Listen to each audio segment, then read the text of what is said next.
नमस्कार, मैं अतुल जैन। नेता नगरी 24/7 चैनल पर आप सबका हार्दिक स्वागत है। मुंबई एक सुंदर नगरी, आपली मुंबई, आमची मुंबई। इस मुंबई में देश के कई राज्यों से कई सालों पहले लोग यहां पर आए, बसे, रहे और अपनी मेहनत से इसे सजाया, संवारा।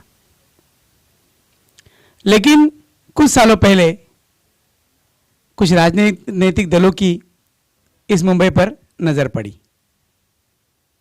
और यहां पर वोट बैंक की राजनीति शुरू हुई। कई राजकीय पक्षों का यहां पर निर्माण हुआ और अब हर पक्ष के लोगों को लगने लगा कि इस जाति धर्म का मतदार यह हमारा मतदार है। तो आइए इसी बारे में आज हम चर्चा करेंगे। हमारे मुंबई के समाजवादी पार्टी की मुंबई के जनरल सेक्रेटरी श्रीमती अमीना सैयद जी से। अमीना जी, आपका हार्दिक स्वागत है। जी नमस्कार। जय हिंद, जय हिंदुस्तान।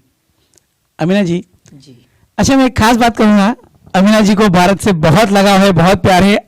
आपने उनका YouTube पे पिछला वीडियो देखा होगा तो आपको पता चलेगा, या तो आप ज़रूर इस वीडियो को देख लीजिए और अमीना जी इसके बारे में ज़रूर बताएंगे। अमीना जी, आप पिछले 23 सालों से या उससे ज़्यादा शायद समाजवादी पार्टी से आप जुड़े हैं और ये समाजवादी पार्टी यूपी से लेके पूरे देश में नेशनलिस्ट पार्टी है जी। आप इसके बारे में क्या कहेंगे? ऐसा है, मैं सबसे पहले तो आभारी हूँ नेता नगरी चैनल का, जो हमको ये सवाब मिला कि हम यहाँ तक आए और हमारी बात जनता को सुनाएंगे और जनता हमारी इस चीज़ को सुनेगी। जो चीज़ जनता को नहीं मालूम होती है तो जनता जो है उसके ऊपर कुछ ना कुछ टिप्पणी करती है। लेकिन मैं जनता से भी जुड़ी हूँ और मैं नेताओं से भी जुड़ी हूँ और समाजवादी पार्टी में मुझे हकीकत में 23 साल हो गया है।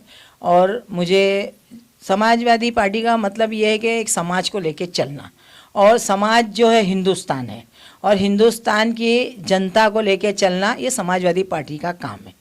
और मैं समाजवादी पार्टी से इसलिए जुड़ी हूँ क्योंकि समाजवादी पार्टी में आज एक इंसान जब आता है तो वो एकदम उसका कोई नाम निशान नहीं रहता है। बहुत लोग हमारे समाजवादी पार्टी से जुड़े, अपना अपना नाम कमाए और अपना नाम कमा के वो दूसरी पार्टियों में उन लोग ने सोचा कि हमको यहाँ हमारा नाम हो, ये मिलेगा, तो वो चले गए। खैर, हमारे को इससे कोई ये नहीं है। हमारे अखिलेश यादव जी और हमारे राष्ट्रीय नेता मुलायम सिंह यादव जी का ये कहना है कि जो आए हैं उनको वेलकम करो। हम कार्यकर्ताओं का उनका सबक है हमारे लिए कि जो हमारी पार्टी में आता है उनको वेलकम करो। अगर वो जाना चाहता है तो उनके लिए आप कोई शब्द भी बुरा मत कहो, क्योंकि हो सकता है वो उसको नहीं जम रहा होगा, उसको नहीं अच्छा लग रहा होगा और उसने अपना नाम ज़्यादा कमा लिया, उसको ऐसा लग रहा होगा कि मैंने अपना नाम ज़्यादा कमा लिया, तो जा सकता है। तो इसके लिए इसी तरह मैं अभी आपको एक हाल ही का वाक़या बताती हूँ यूपी का। हमारे सुभाष पाशी जी जो के हमारे जू इलाके में वो रहते हैं, उनका फ्लैट वहाँ है और उन्होंने 15 साल कांग्रेस पार्टी के अंदर अपनी चप्पल घसा एमएलए की टिकट के लिए। लेकिन उनको 15 साल कांग्रेस ने होर्डिंग और बैनर के लिए यूज़ किया, लेकिन उनको एमएलए बनाने का कोई चार्ज कांग्रेस के पास नहीं था। वो एक ही बात करते थे, वो सुभाष पाशी है। अभी आप समझ सकते हैं कि वो किस नजरियात से उनको देख रहे थे और हम समाजवादी पार्टी उनको किस नज़र से देखी। हमारी समाजवादी पार्टी ने जब वो बम्बई से निराश हो गए, उनको एमएलए यहाँ नहीं बनाया गया, वो 15 साल यहाँ पे उन्होंने पोस्ट होल्डरों के चप्पल घस दिए अपने, उनके द्वार जा जाके, लेकिन उनको किसी ने एमएलए की टिकट नहीं दिया। वो पहुंचे यूपी और हमारे राष्ट्रीय नेता मुलायम सिंह यादव जी, मैं उनकी बहुत आभारी हूँ। वो उनके द्वारे पे जो भी गया कभी निराश नहीं लौटा। उन्होंने उनको अपने पार्टी में लिया, उनको पद दिया, उसके बाद उनको जब इलेक्शन आया उनको एमपी का टिकट दिया और हमारी समाजवादी पार्टी के कार्यकर्ता पोस्ट होल्डर जनता ने उनको जिताया और अच्छे वोटों से जिताया। 200 से नहीं, कम से कम देने करके मैं समझती हूँ कि शायद 12 से 15 हज़ार वोटों से वो जीते। इतनी अच्छी जनता जो यूपी की समाजवादी पार्टी से प्यार करती है, उन्होंने सुभाष पाशी जी को जिताया। ये हमारी समाजवादी पार्टी का लक्ष्य है और हमारी समाजवादी पार्टी ऐसे कई हमारे क्षेत्र में वर्सोवा तालुका में भी ऐसे कई लोग हैं जिसको समाजवादी पार्टी ने इज्जत दी, शोहरत दी और वो लोग अपनी शोहरत को कमाया, इज्जत को कमा के समाजवादी को छोड़ के दूसरी पार्टियों में चले गए। हम तो आज भी समाजवादी पार्टी में है, हमारी राष्ट्रीय पार्टी है, हम उसका आधार करते हैं, हम इज्जत करते हैं। अमीना जी, आपने एक बहुत अच्छी बात कही कि हमारा समाज हमारा भारत देश है। अगर ऐसा शब्द हर पॉलिटिकल कार्यकर्ता और नेता करे तो हमारे देश का बहुत बड़ा उद्धार होगा। अच्छा अमीना जी, मैं एक दूसरा सवाल आपसे करना चाहूँगा कि ये जो समाजवादी पार्टी है सिर्फ इलेक्शन के दौरान दिखती है, उसके बाद उसके कार्यकर्ता नहीं दिखते, उनका काम नहीं दिखता, कहीं पर छोटे मोटे कार्यक्रम होते रहते हैं, लेकिन जो प्रचार के समय इलेक्शन के समय दिखता है वो आम तौर पर नहीं दिखता। नहीं, ऐसा है जी। अभी मैंने आपको इससे पहले बताया ना कि लोग जो है समाजवादी पार्टी में आते हैं, कारपोरेटर बनते हैं, नाम कमाते हैं, उसमें 2-3 प्रोग्राम भी करते हैं, बड़े बड़े प्रोग्राम लेते हैं। ऐसा नहीं है। आज हमारे वर्सोवा तालुका में जब हमारे समाजवादी पार्टी के नगर सेवक थे तो उन लोगों ने, जैसे कि हमारे नगर सेवक आज इस दुनिया में नहीं रहे, हमारे रऊफ पटेल जी जो यहाँ के नगर सेवक रह चुके हैं, ये 62 के उन यहाँ के 62 के वो नगर सेवक रह चुके हैं। उन्होंने जो काम किया शायद ही कोई नगर सेवक कर सकता है। आज ऐसा था कि ये नूर कब्रिस्तान है, इधर ही जो है जोगीशरी से लेके ईस्ट के वेस्ट के सब जो है मैयतें सिर्फ ये नूर कब्रिस्तान में आती थी। लेकिन रऊफ पटेल ने जो है ऐसा काम किया, वशोरा कब्रिस्तान उन्होंने एहतजाज किया, वशोरा कब्रिस्तान के लिए उन्होंने मेहनत किया।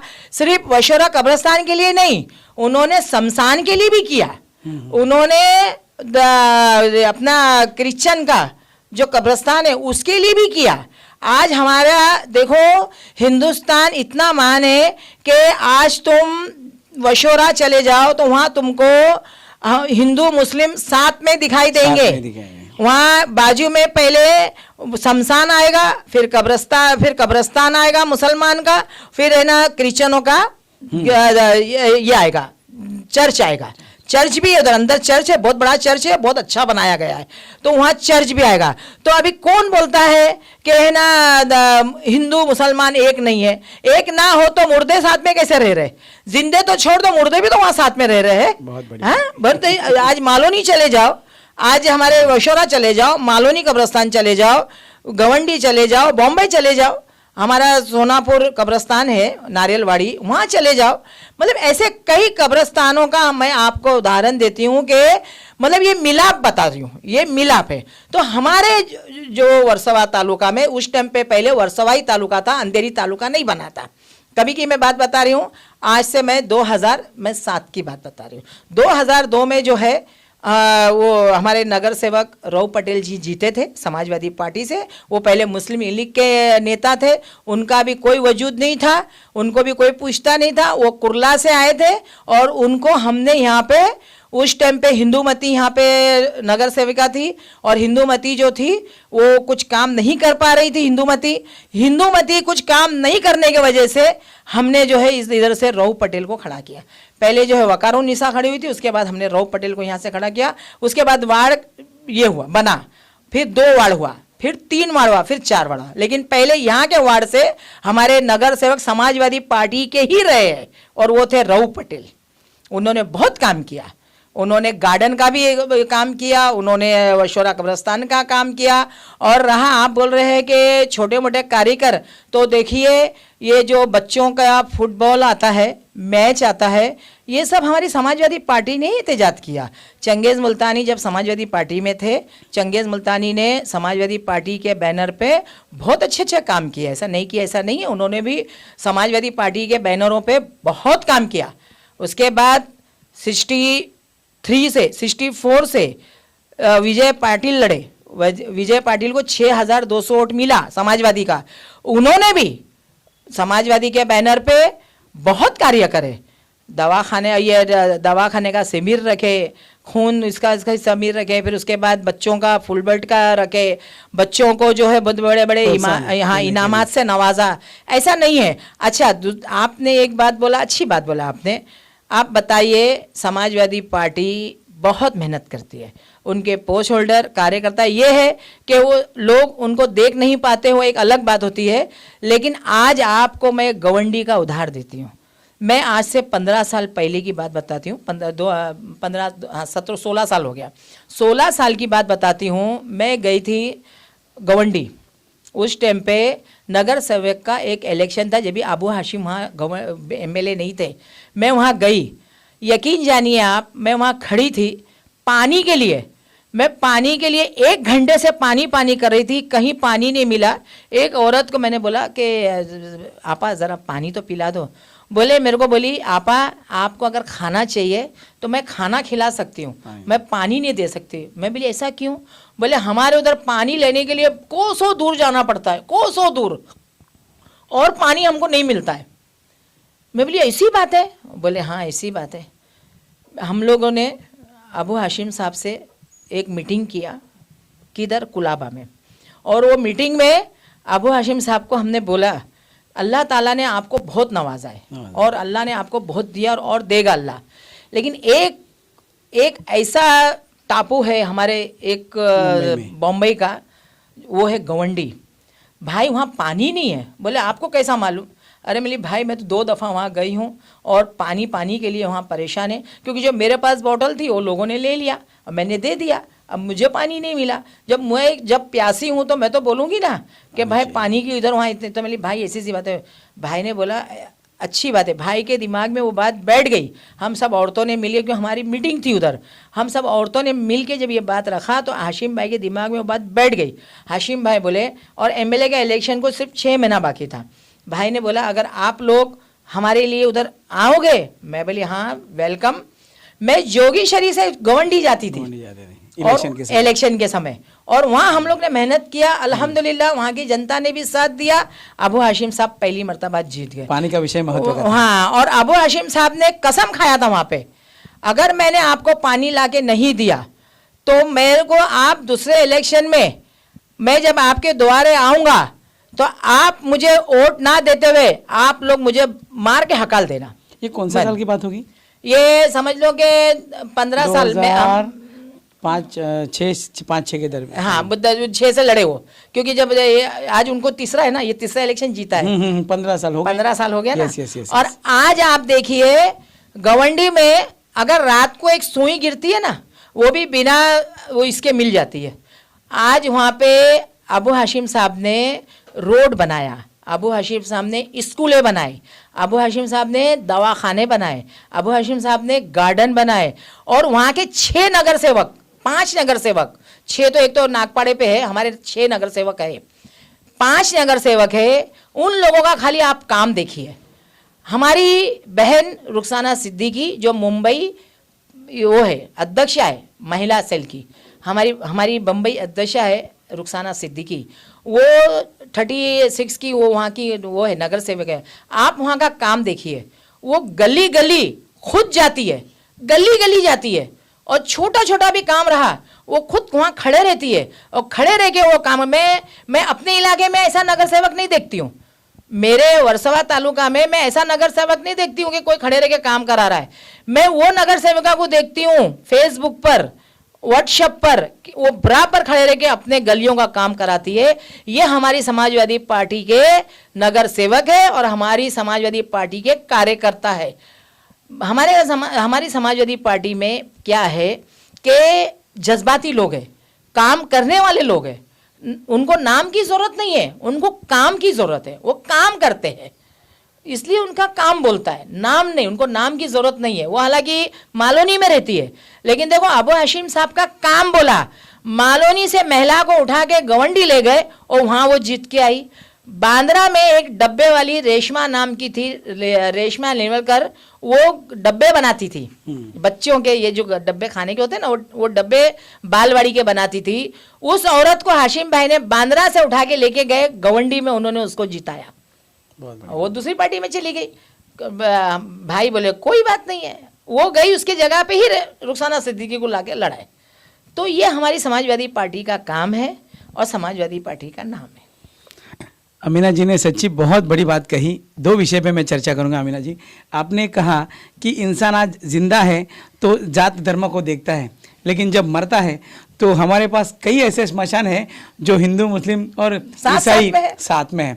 बहुत बड़ी बात है। और दूसरी बात ऐसी है अमीना जी कि आपकी बात सही है कि बहुत कार्यकर्ता ऐसे होते हैं, काम करते हैं, जैसे आपने बताया।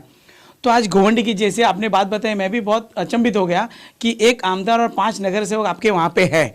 और सबसे बड़ी बात कि एक शर्म की बात है कि 2005-6 में तो कांग्रेस, शिवसेना, राष्ट्रवादी जैसे बड़े बड़े पार्टियां थी और वहाँ पे पानी जैसे सवाल पे लोगों को लड़ना पड़ता था, और आपने वो मुद्दा उठाकर वहां पर लोगों को पानी लाके दिया। वो बहुत बड़ा पुण्य का काम है अमीना जी, आपको भी उसकी दुआ जरूर मिलेगी, उसमें कोई शंका की बात नहीं है। तो बहुत आपको शुभकामनाएं कि गोवंडी में आप अपना वर्चस्व बनाए हुए हैं, और इसी के माध्यम से लोगों को पता चलता है कि समाजवादी पार्टी भी एक काम करने वाली पार्टी है। लेकिन क्या होता है, इलेक्शन के समय एक ब्रांड बन गया है लोगों का, तो ब्रांड की वजह से मुंबई में लोगों को तकलीफ होती है।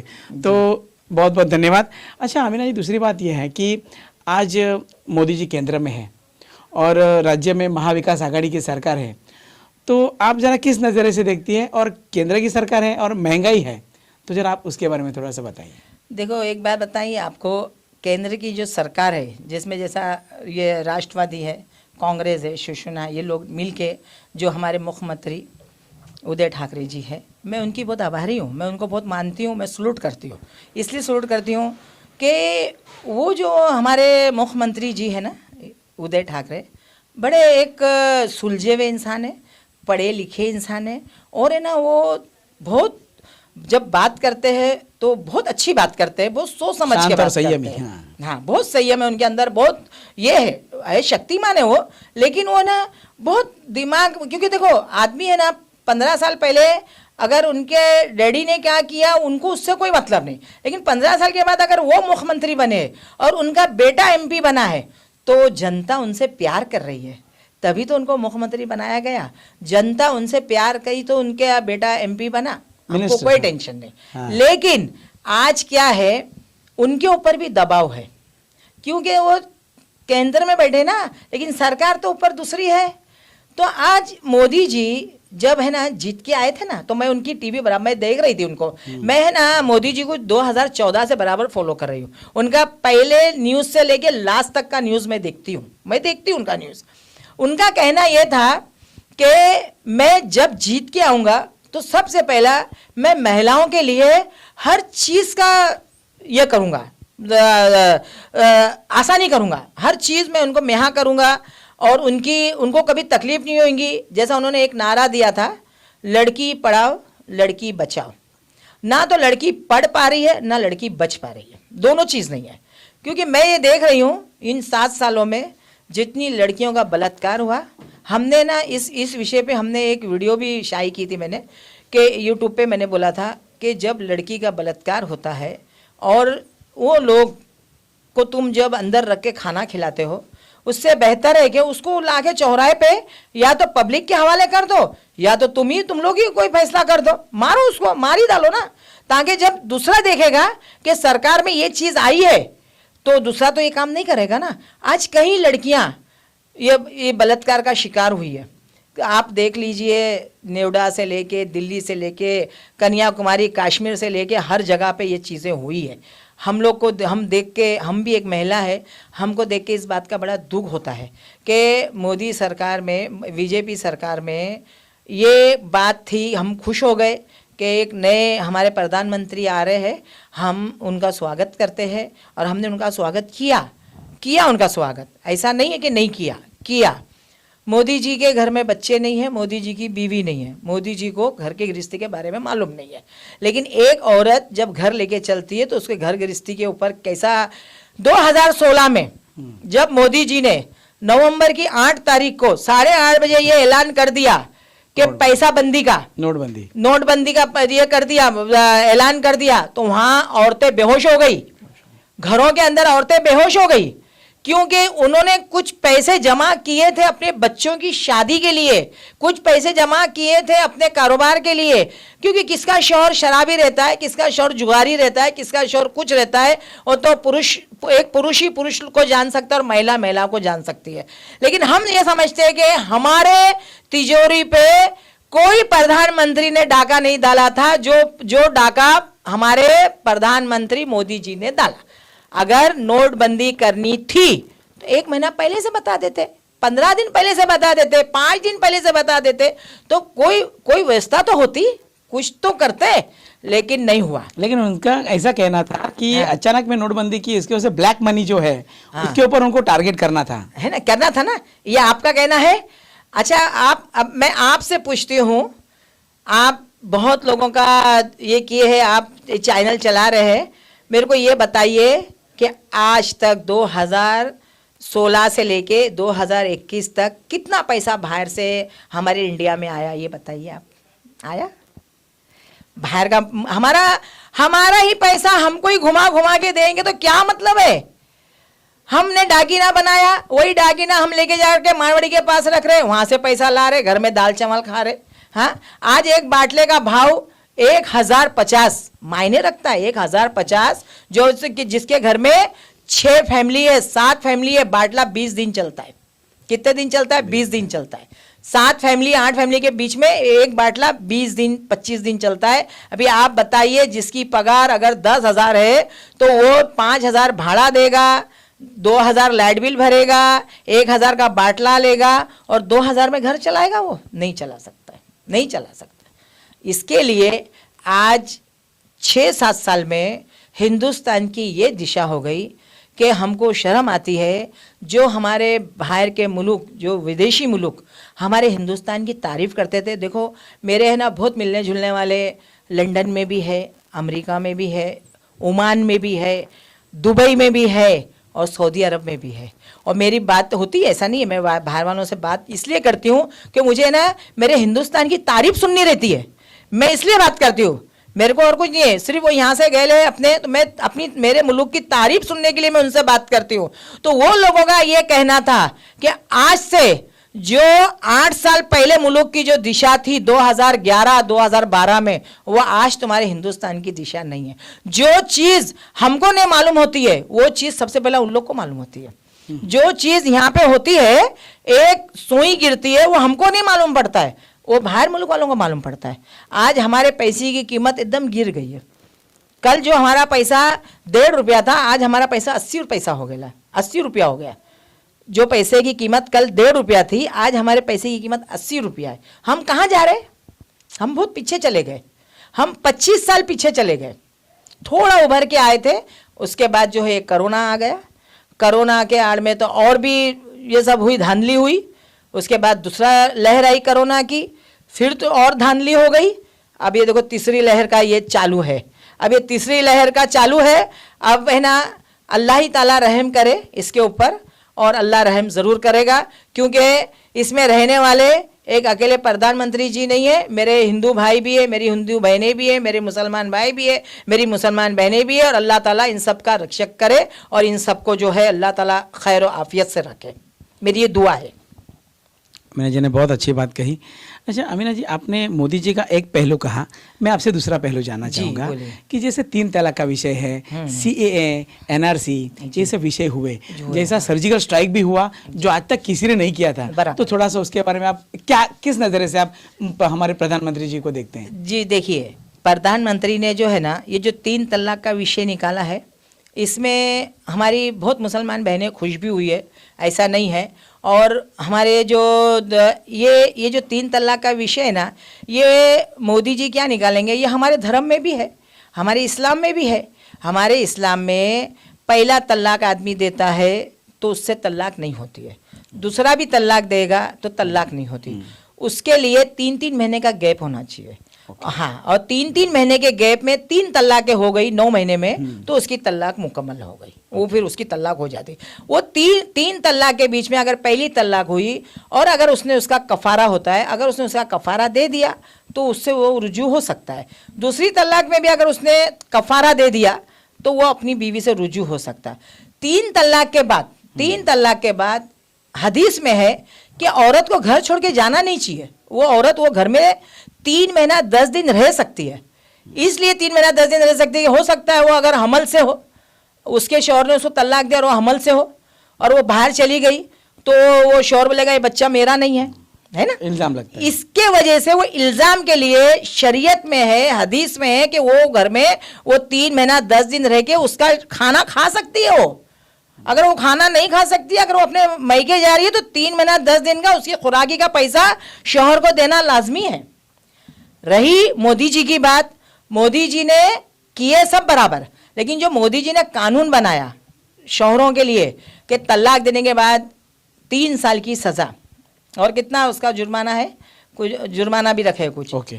अगर उसकी बीवी ने जाके उसकी कंप्लेंट किया, FIR किया, उसको 3 साल की सज़ा हो रही है, तो अब मेरे को एक बात बताओ, जिसका एक ही बेटा है और उसका वो लड़के के ऊपर उसके माँ बाप का घर चल रहा है, उसके भाई बहन उसके बेटे के खर्चे पे चल रहे हैं, और लड़के को पढ़ाया लिखाया, CA बनाया, वकील बनाया, जज बनाया, और वो लड़का अगर अंदर जा रहा है, तो ये सोचिए आप कि उसकी माँ, उसकी बहन, उसके भाइयों पे क्या गुजरेगी। सही बात। ये बताइए। तो ये कानून किस औरतों के लिए अच्छा है, जो औरतें घर नहीं संभालती है, और उस औरत के लिए खराब है जो औरतें अपने घर संभालती है, जो माँ बनती है, और फिर माँ वो बच्चे को कैसा वो माँ पालती है, किस तरह से पालती है, 18 साल वो बच्चे के पीछे किस तरह से अपनी जवानी को खपाती है, और उसके बाद 18 साल के बाद वो बच्चा 3 साल 4 साल के लिए जेल चला जाएगा, तो माँ के दिल पे क्या बीतेगी। वो मोदी जी को दुआ देगी कि गाली देगी? मेरे को एक बात बताओ, वो बदुआ देगी? वो दुआ नहीं देगी, वो बदुआ देगी उसको, क्योंकि वो यही बोलेगी कि मोदी जी के आगे पीछे कोई है नहीं, इसलिए मोदी जी ने एक कानून लगाया। और जो औरत लोग, बहुत औरतें ऐसी है जो सिर्फ शादी का सर्टिफिकेट लेती है, उनको घर नहीं करना रहता है, उनको शादी करके सिर्फ शादी का सर्टिफिकेट लेना रहता है और उसके बाद आदमी से वसूली करना रहता है, तो वो ये काम करती है। ऐसे भी होते औरतें। अच्छा, उस कश्मीर के बारे में आप क्या कहेंगे?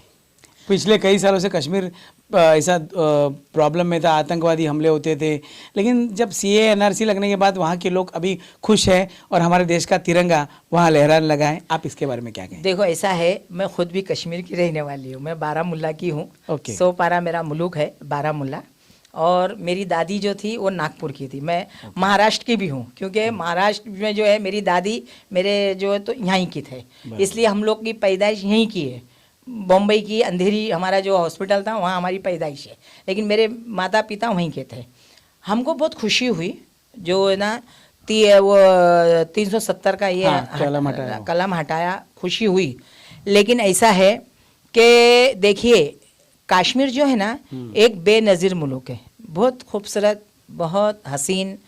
वो 370 हटाए या ना हटाए, वहाँ जाके कोई रह सकता तो है ही नहीं, क्योंकि वहाँ 6 महीना बर्फबारी होती है और 6 महीना खुशनुमा होता है, और वहाँ सिर्फ 6-7 चीज़ें ही ज़मीन से उग सकती है, और वो है बादाम, अखरोट, चलगुजा, खसखस, ये चीज़ों की वहाँ खेती होती है। एक व्यापारी आदमी जो हमारे महाराष्ट्र में रह के गेहूँ, चावल, शक्कर, चाकी पत्ती, ये वो आसाम में इसमें उसमें जो लगाता है, रोज की चाहिए, वहाँ थोड़ी मिलती है। वहाँ के लोगों को तुम पूछो कि वो लोग वहाँ पे कैसा रहते हैं। वो लोगों को कश्मीर से ज़्यादा हमारा महाराष्ट्र प्यारा है, लेकिन हम खुद वहाँ के रहवासी होके, हाँ, हमको ये अच्छा लगा कि उन्होंने 370 हटाया और वहाँ की जनता को थोड़ा सा एक दिलासा खुली मिला, हवा खुली में हवा में। उनको सांस लेने दिया, क्योंकि वहाँ की जो नेतागिरी थी वो नेताओं ने उनको दबा के रखा दबा था। के रखा, हाँ। आज वो नेतागिरी से वो खलासी पाए। कांग्रेस और नेता भी कौन थे वहाँ पे? सब कांग्रेस थे, कांग्रेस के नेता ज्यादा थे वहाँ पे, और कोई दूसरी पार्टी थोड़ी थी वहाँ पे। नहीं। तो वो लोगों ने ना उनको दबा के रखा था। आज वो लोग है ना खुली हवा में सांस ले रहे हैं, और वहाँ का आबो हवा बहुत अच्छा है। मेरी खुद की बहन है श्रीनगर में, तो वो वहाँ पे प्रिंसिपल है, तो वो बोलती है कि मोदी जी के तो हम बहुत आभारी है, उन्होंने यहाँ पे बहुत सहूलत दिया है, और उन्होंने यहाँ पे जो है जो जो चीज़ 6 साल पहले थी वो आज नहीं है। आज उनको खुली हवा में वो सांस ले रहे हैं, आज उनको अच्छा लग रहा है, और उन लोगों को मोदी जी से कोई गिला शिकवा नहीं है। इस चीज़ के लिए तो मैं मोदी जी की तारीफ करूँगी। तो दो पहलू आपके पास है मोदी जी के, एक अच्छा और बुरा आपने बताया है। जो सही बात है वो आपने जो सही बात स्वीकारी भी है, उसमें कोई गलत बात नहीं है। अच्छा, अमीना जी, आपने 2007 में महानगर पालिका का चुनाव लड़ा था, उसके बारे में थोड़ा सा बताइए, क्योंकि आप बहुत जूनी कार्यकर्ता हैं, आपको बहुत कुछ मालूमात है, और नहीं, आप जो सच्चे कार्यकर्ता की तरह काम करते हैं, और आपको उसका चांस मिला था, तो 2007 में क्या हुआ था? ऐसा है, 2007 में जो है मैं अकेले चुनाव नहीं लड़ी थी। समाजवादी पार्टी ने यहाँ पे 3 जन को टिकट दिया था। एक जो है चंगेज़ मुल्तानी जो थे, और एक बर्जीना सैयद, जो 61 से बर्जीना सैयद थी, 62 से जो है ना वो थे 61 से जो है मैं थी, 62 से बर्जीना सैयद थी, और 63 से चंगेज़ मुल्तानी लड़े थे। चंगेज़ मुल्तानी 63 से लड़े थे, 62 से बर्जीना सैयद लड़ी थी, और 61 से मैं लड़ी थी। बात ऐसी हो गई थी कि तीनों टिकट जब हम लाए, कार्यकर्ता हमारे बहुत थे, ऐसा नहीं है, और माशाल्लाह चंगेज़ मुल्तानी ने भी जो है 7,000 वोट लिए, वहाँ से 6,200 वोट लिए उन्होंने 63 वार्ड से, और बर्जीना सैयद तो यहाँ से खैर हमारे यहाँ की जनता ने उनको जिताया।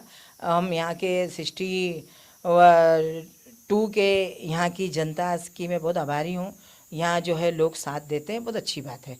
और 61 में जब मैं राजू पटेल के सामने खड़ी हुई, मेरे साथ में कम से कम 35 महिलाएं लड़ रही थी, हम 35 महिलाएं लड़ रही थी, लेकिन टक्कर मैं राजू पटेल में और मेरे में था। राजू पटेल में और मेरे में टक्कर थी, और जो औरतें थी वो सब जो है आती थी, कोई राष्ट्रवादी की भी थी, कांग्रेस की भी थी, और बसपा की भी थी, बहुत सारी थी, और कोई लोग अन भी खड़े हुए थे। तो ये लोग जो आते थे सिर्फ राउंड मारते थे और चले जाते, लेकिन हम लोग जो थे घर घर लोगों के सेवा के लिए खड़े थे। और मेरा एक लक्ष्य था, मैंने अपना एक ये रखी थी, पर्चा दी थी मैंने लोगों के बीच में, हो सकता है आज भी किसी के पास होएगा, मेरे को नहीं मालूम, क्योंकि ना लोग तो ऐसी सब चीज़ों को संभाल के रखते हैं कि हमारे जीतने के बाद वो आईना हमको बताया जाता है कि भाई आपने इलेक्शन के पहले ये बोला था। तो जिस तरह से मोदी जी ने इलेक्शन के पहले जो हमको वादे किए थे, तो अभी हम वो पर्चा बताते हैं ना मोदी जी को कि आपकी सरकार बनने के बाद मैं ये चीज़ फ्री कर दूंगा, मैं वो चीज़ फ्री कर दूंगा, 15 लाख बैंक में आएंगे औरतों के लिए, मैं ये सहूलत करूंगा। लेकिन ना 15 लाख आए ना 15 पैसे आए, और हम लोग परेशान हो गए। खैर, उसी तरह हमारा भी आईना हमको बताया जाता था, ऐसा कुछ नहीं है, होएगा आज भी किसी के पास। तो मैं जब इलेक्शन लड़ी, और हमारे साथ ही हमारे भाई चंगेज़ भाई, हमारी बहन बर्जीना सैयद लड़ी, मेरे सामने राजू पटेल थी, हमारी लड़ाई बहुत अच्छी हुई। तब की लड़ाई हुई, राजू पटेल खुद बोली कि अमीना सैयद ने बहुत अच्छी लड़ाई लड़ी, लेकिन एक मुद्दा बीच में उठ गया कि हम तीनों अगर जीत के आएंगे तो हम यहाँ पे जो है बीच बाज़ार में हम जो है गाय काटेंगे, भैंस काटेंगे, ये काटेंगे वो। एक इलेक्शन के पहली रात को इस तरह से जो अफवाह फैलाया गया, इस तरह से लोगों के दिल दिमाग में ये बात डाला गया कि समाजवादी पार्टी तो सिर्फ मुस्लिम की पार्टी है। अब ये इन लोगों को समझ में नहीं आता है कि समाजवादी पार्टी अगर मुस्लिम की पार्टी है तो हमारे राष्ट्रीय नेता मुलायम सिंह यादव वो क्या मुसलमानों के इमाम है? अरे वो हमारे नेता है, वो अपना मानते हैं, हम भी आधार करते हैं, हम भी उनके भगवान का आधार करते हैं, हम भी दिल से हमको चाहते हैं, नहीं चाहते ऐसा नहीं। हम पहले से ये बात बोलते आए कि हमारे राष्ट्रीय नेता मुलायम सिंह यादव जी, हम उनकी आधार करते हैं। आज उनके बेटे बने हैं मुख्यमंत्री जो अखिलेश यादव जी, वो भी देखो जीत के आए थे 2011 में, वो भी जीत के आए थे। हमने उनका भी आधार माना था, हमने उनके लिए भी। और अखिलेश यादव जी हमारे वर्सोवा तालुका में एक दफ़ा नहीं आए हैं, माशाल्लाह 5-6 मरतबा है, हमारे इलेक्शन में भी आए, हर इलेक्शन में वो यहाँ आते आए। वो कार्यकर्ताओं के ऊपर इस तरह से ध्यान देते हैं कि एक बच्चे पे ध्यान दिया जाता ना, इस तरह से वो अपने कार्यकर्ताओं के ऊपर ध्यान देते हैं। अखिलेश यादव जी का ये मैं बहुत बड़ा आभार मानती हूँ, अपने कार्यकर्ताओं को बहुत प्यार करते हैं। अच्छा अमीना जी, मैं आपसे एक सवाल पूछना चाहता हूँ कि अभी ऐसे हुआ है मुंबई में शायद कि MIM पार्टी है, राष्ट्रवादी कांग्रेस है और समाजवादी पार्टी जी। तो एक हमें पहले भी आपको बता चुका कि अभी एक राजकीय दौर ऐसा चल रहा है कि सब जाति पाति के ऊपर राजकारण होता है। तो आपको लगता है ऐसा कि ये वोट बंटने का कारण यही है और समाजवादी को उसका नुकसान बहुत बड़े पैमाने पे हो रहा है? जी नहीं, हम लोग ये नहीं समझते हैं। अगर हम लोग ये समझेंगे तो हम लोग इलेक्शन ही नहीं लड़ेंगे। क्या होता है, एक शहर है और उसमें 10-15 घर है और उस घर को ये डराया जाए कि शेर आ रहा है, तो लोग दरवाज़ा ही नहीं खोलेंगे, अंदर ही बैठेंगे, दरवाज़ा खोलेंगे नहीं।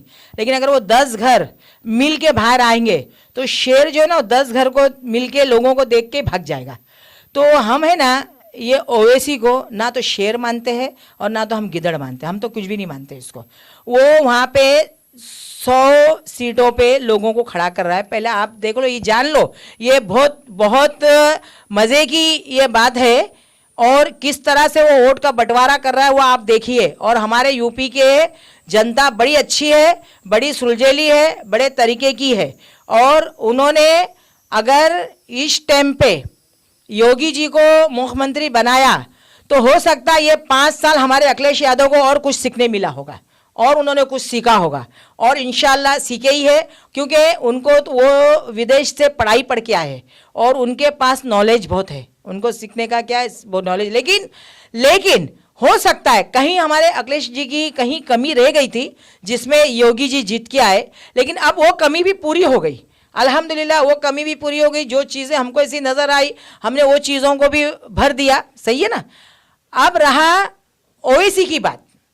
ओवैसी 100 सीट पे अपने इनको खड़ा कर रहा है उम्मीदवारों को। अभी आप बताइए 100 सीट अगर उसकी जीतती है तो उसकी सरकार बनती है क्या? सवाल ही नहीं होता है। अगर उसके पास 300 सीट पे वो खड़ा करता और वो 300 सीट लेके जीतता तो हम मानते क्या। लेकिन वो खुल्लम खुल्ला नजर आ रहा है कि 100 सीट पे खड़ा करके वो समाजवादी पार्टी के वोट बैंक को तोड़ने का काम कर रहा है। और देखिए मैं एक बात बताती हूँ, राजनीति में जज्बात की ज़रूरत नहीं होती है। इसमें अगर तुम इमाम हुसैन का वास्ता दे रहे हो, इमाम हसन का वास्ता दे रहे हो, तुम करबला वालों का वास्ता दे रहे हो, तुम गौस पाक की औलाद का वास्ता दे रहे हो, ये सब बातों का वास्ता इलेक्शन से नहीं होता है। राजनीति से ये बातों को जोड़ना सबसे बड़ा मुनाफिक और मक्कार आदमी होता है जो इस्लाम के दायरे में आके इस्लाम को ये सियासत में यूज़ करता है। यानी कोई भी कसम देना ये सब गलत बात है। गलत, एकदम गलत। सियासत है, वो अपनी जगह पे समाज सेवा करके कीजिए। हाँ, मुख्यमंत्री अगर अखिलेश यादव जी बनते हैं तो वो यूपी के सदर कहलाएंगे, उनका हक है यूपी की जनता के ऊपर ध्यान देना, यूपी की गली गलियों पे ध्यान देना, यूपी की बहन बेटियों पे ध्यान देना, यूपी की महंगाई पे ध्यान देना। ये अखिलेश यादव जी का काम रहेगा, उनका काम बोलेगा। अखिलेश जी नहीं बोलेंगे, उनका काम बोलता है। अखिलेश जी जब जीत के आए थे तो यूपी का बहुत बुरा हाल था। अखिलेश जी ने 5 साल बहुत काम किया। अखिलेश जी ने जो काम किया और जो काम करके, जैसा अभी मैंने ना घर बना दी, वट्टा बनाने का बाकी है और इलेक्शन आ गया और वट्टे का काम बाकी था, वो काम आके योगी ने किया। अखिलेश जी ने बहुत काम किए, पाइपलाइन डाले, नलों का काम किया, रोडों का काम किया, घरों का काम किया। जो लड़कियां पढ़ती थी उनको 1-1 लैपटॉप और 20-20 हज़ार रुपया पढ़ाई के लिए दिया। ये सब काम आपने किया। उसका निचोड़ योगी ने बाद में आके लिए। योगी ने कोई काम एहतजाज नहीं किया, कोई नया काम वहाँ पे उन्होंने नहीं किया। जो अखिलेश जी ने करके छोड़े थे वो काम को उन्होंने अंजाम दिया। अच्छा, अभी आपने कुछ देर पहले कहा कि जैसे मोदी जी ने बहुत वादे किए थे मगर वो वादे पूरे नहीं हुए थे। नहीं। लेकिन अभी यूपी का इलेक्शन सामने है जी। तो इसके पहले भी अखिलेश जी मुख्यमंत्री रह चुके हैं। हाँ। तो आने वाले इलेक्शन के बारे में आप क्या बताएंगे कि यूपी का इलेक्शन कैसा रहेगा? इंशाल्लाह मैं बड़ी बात से तो देखो मेरी तौबा है और मैं ना कोई बड़ी बात नहीं करती हूँ। इंसान है, आदमी के मुंह से कुछ निकलता भी है, लेकिन हम जनता को और हम जितने भी समाजवादी कार्यकर्ता है, पोस्ट होल्डर है और यूपी की जनता है, ये सब जो है इस टाइम पर यही लहर है कि आने वाले 2022 में हमारे अखिलेश यादव जी वहाँ के मुख्यमंत्री कहलाएंगे। ये हमारे को पक्का ये है। रहा बीजेपी की बात, तो हमारे वहाँ साधु संत है, साधु संत है। एक साधु संत की अभी देखो आपको हाल ही में बताती हूँ, जिन्होंने फांसी लेके उनका देहांत हो गया, फांसी लिए साधु ने। अच्छा। उसके अंदर हाथ ये बीजेपी वालों का ही था और उन्होंने वो फांसी लिया। साधुओं को है ना एक ऐसे मोड़ पे लाके खड़ा कर दिए। वो बेचारे देखो संत है, उनको दुनियादारी से कुछ नहीं है, वो तो अपने इसमें रहते हैं। लेकिन उनको ये बताया गया था कि हम गंगा नदी को साफ किया जाएगा, हम जो है वहाँ के मथुरा का हम लोग उद्धार करने वाले हैं, हम वो राम मंदिर अयोध्या का हम लोग जो है मंदिर खड़ा करने वाले हैं। अब है ना आप आज देखो 6 दिसंबर है, आज हम मुसलमान लोग जो है इस चीज़ को काला दिन मनाते हैं, वो मस्जिद के लिए। खैर जो मनाते होंगे, हम तो उसको भी इसमें खिलाफ है, हम उसके भी खिलाफ है। हम मुसलमानों ने उस जगह को दे दिया, गिफ्ट दिया, बीजेपी को गिफ्ट दिया। अगर राम लल्ला को रहने की जगह तुम्हारे पास नहीं है, बीजेपी के पास राम लल्ला के लिए जगह नहीं है रहने की, तो हम देते हैं। हमारी मस्जिद टूटी तो क्या हुआ, हमने भी अगर किसी को स्थान दिया तो वो भी एक अच्छे नागरिक थे, एक अच्छे इंसान थे, एक माँ बाप के कहने पे उन्होंने 14 साल वनवास किया। हम उसका आधार करते हैं और हम उनको मानते हैं, अच्छे इससे मानते हैं। ये है कि हमारा मजहब नहीं सिखाता है कि हम किसी को सजदा करें, लेकिन हमारा मजहब ये हमको शिक्षा देता है कि किसी भी अच्छे इंसान का आधार करो। हम उनका आधार करते हैं। अविनाश जी, आप ये कहना चाहते हैं कि राम हो या रहीम हो, उन्होंने भेदभाव नहीं किया, लेकिन इंसानों ने ये सब करके खड़ा किया है, तो ठीक है। इसमें मुसलमान भी खुश है, कोई दुखी की बात नहीं है। हम तो दे दिए, तो सीधी बात है। अरे ये जमीन ही उसके लिए फैली है, इंसानों के लिए। तो ये अगर अल्लाह ताला चाहे तो सारे वर्ड जो है ईमान वाला हो जाए। ये तो अल्लाह ताला जिसको अपने इसमें लाए वो अल्लाह की मर्जी है। अपन किसी को, अच्छा देखो एक हम लोग का बहुत नाम खराब होता है कि हम लोग है ना किसी को मुसलमान करते, सवाल ही नहीं होता है। हम मुसलमान कर ही नहीं सकते किसी को। इस्लाम हमारा क्या सिखाता मालूम है, किसी को तलवार की धार पे रख के इस्लाम नहीं कबूल करना चाहिए। हम लोग नहीं, हम लोग इसके खिलाफ है। जिसको अल्लाह हिदायत दे, जिसको इस्लाम अच्छा लगे, जिसको पसंद आए, जैसा कैसा पार्टी है, जिसको समाजवादी पार्टी पसंद है, किसको कांग्रेस पसंद है, किसको शिवसेना पसंद है, आदमी जाता है ना। अच्छा एक मुसलमान है वो शिवसेना में भी है, एक मुसलमान है बीजेपी में भी है, एक मुसलमान है कांग्रेस में भी, एक मुसलमान है समाजवादी में भी है। तो अभी क्या इनके जितने मुख्यमंत्री है और जो हमारे जो बड़े बड़े अध्यक्ष लोग हैं, तो क्या वो मुसलमान ही है क्या? नहीं ना। लेकिन हम लोग उनका तहे दिल से जब वो आते तो हम लोग फूल बिछा देते हैं, हम फूलों बिछा के उनका स्वागत करते हैं। अखिलेश यादव जी का हमने फूलों के ऊपर स्वागत किया है, इतना हम उनको मानते हैं। हमारे मुलायम सिंह यादव जी 2006 में गांधी स्कूल के पास आए, हमने उनका वजन काहे में किया आपको मालूम है? चांदी में। हमारे अबू हाशिम साहब ने उनको चांदी में तोला था, चांदी में। सोच लो आप, यही गांधी स्कूल का यही मोड़ है। और एक दफा और आए, उनका जन्मदिन आया मुलायम सिंह जी का, तो हमने उनको लड्डुओं में उनका ये किया, लड्डू में हमने उनको वजन किया। चांदी में भी उनका वजन हुआ, लड्डू में भी हुआ, और यही वर्सोवा तालुका में हुआ। यही वर्सोवा तालुका था और उसमें मैं थी मौजूद, सोचो आप। अच्छा अमीना जी, अभी आप समाजवादी पार्टी के मुंबई के पद पे हो, जनरल सेक्रेटरी के जी। तो आप को मैं सुन के अचंभित रह गया हूँ, सच्ची कहता हूँ। तो आपके जैसा अगर एक कार्यकर्ता पक्ष को मिलता है और आपको ये पद मिला है, तो आप समाजवादी पार्टी को मुंबई में किस स्टेज पर आप लेके जाना चाहेंगी और क्या ऐसा करना चाहेंगी जिससे समाजवादी का नाम आप बेहतर कर सकें? मेरा तो दिली इच्छा है और मैं अपने आप को भी जो है मैं इसके अंदर ही रखती हूँ। और मैं ऐसा नहीं है, मैं लोगों से मिलती हूँ, लोगों को जोड़ती हूँ और लोगों को ना मैं ये बताती हूँ कि जो बरसाती मेढक होते हैं ना, जैसा MIM हो गई और जो छोटी मोटी पार्टियां होती है ना, ये सब बरसाती मेंढक की पार्टियां। ये सिर्फ इलेक्शन आता है ना तो ये आती है और इलेक्शन चला जाता तो चली जाती है। लेकिन हम लोग है ना 5 साल यही सरजमीन पे मेहनत करते हैं। हम लोग पुलिस स्टेशन बोलो, हम लोग चाहे BMC बोलो, हम लोग चाहे दवाखाना बोलो, जनता के साथ बराबर हम लोग उसे कंधे से कंधा मिला के चलते हैं। हम जाते हैं, हम आते हैं और लोग हमको जानते भी हैं। और मैं दूसरों लोग को भी ये आज हम आपको ऐसा लगता है कि समाजवादी पार्टी जो है ना बहुत कमज़ोर है, समाजवादी पार्टी बहुत मजबूत है। आज हमारे वडाला में देख लो, आज हमारे वर्ली में देख लो, तुमको हर एरिया में तुमको समाजवादी पार्टी के बंदे मिलेंगे और झंडा डंडा बांधने वाले मिलेंगे। वो पोस्ट होल्डर रहते हैं लेकिन वो झंडा डंडा बांधते हैं। वो बोलते नहीं, हमारा झंडा हमारे समाजवादी पार्टी का झंडा वो लहराना चाहिए, तो वो ना बांधते हैं। मैं खुद खड़े रह के होर्डिंगें लगाती हूँ, मेरे को ज़रा भी शर्म नहीं है। क्यों?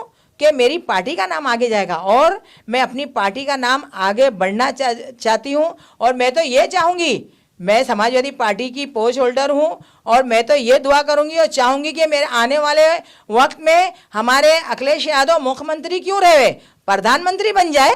प्रधानमंत्री का मेरा तो सोच है, मैं मुख्यमंत्री की सोच भी नहीं रखती हूँ। मैं अखिलेश यादव के लिए प्रधानमंत्री की सोच रखती हूँ।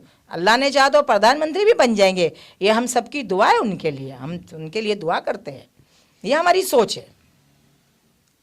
आज मैं अमीना जी से नहीं पूछूंगा कि आप आने वाला इलेक्शन लड़ेंगे या नहीं, लेकिन मैं इस इंटरव्यू में कैमरे के सामने ज़रूर कहूँगा कि अमीना जी जैसी समाजवादी की कार्यकर्ता, हर पक्ष में एक सच्चा कार्यकर्ता, अच्छा कार्यकर्ता होता है, लेकिन जो वरिष्ठ होते हैं पक्ष के, उनको सोचने की जरूरत है। और मैं जरूर चाहूंगा अमीना जी कि आने वाले इलेक्शन में आप जैसे उम्मीदवार चुन के आने चाहिए, क्योंकि लोगों उनकी आपकी सोच ऐसी है कि लोगों की सेवा कैसे की जाती है दिल से। ऐसा कुछ भी नहीं है, मैं और मैं आपके प्रेम में पड़ गया कि आप भारत भूमि को प्रेम करने वाले व्यक्ति हो और भारत भूमि के बारे में क्या चीज है लोगों को आप कह सकती हो, और किसी के बारे में अच्छा और बुरा बोलने की जो इमेज जो होती है वो आप में है। जैसे मोदी जी की अच्छी बात बुरी बात दोनों आपने बताई। तो ये थी अमीना अप्पा, जो समाजवादी का पार्टी की मुंबई जनरल सेक्रेटरी है। मैं आपको बहुत बहुत शुभकामनाएं देता हूँ आने वाले दिनों के लिए, और आपने आज जो समय दिया उसके लिए आपका बहुत बहुत धन्यवाद। Thank you. मैं भी आपके इस चैनल की बड़ी आभारी हूँ जिसने हमको बोलने का मौका दिया। नेता नगरी की मैं बहुत बड़ी आभारी हूँ और आप लोगों की भी आभारी हूँ कि आप लोगों ने मेरे दिल की बात को सुना, मेरे सोच को सुना, मेरे हर बात को आपने कवर किया। मैं आप सबकी भी बहुत बहुत आभारी हूँ। और आपका चैनल सब्सक्राइब करें, जो जो हमारे इस चीज़ को सुनेगा आप लोग इसको आगे बढ़ाइए। और आपका चैनल भी जिस तरह अमीना सैयद का नाम समाजवादी पार्टी का नाम चल रहा है, इस तरह आपके चैनल का भी नाम, मैं समझती हूँ सारे हिंदुस्तान में आपका नाम बढ़े। Thank you. जय हिंद, जय समाजवाद, जय हिंदुस्तान।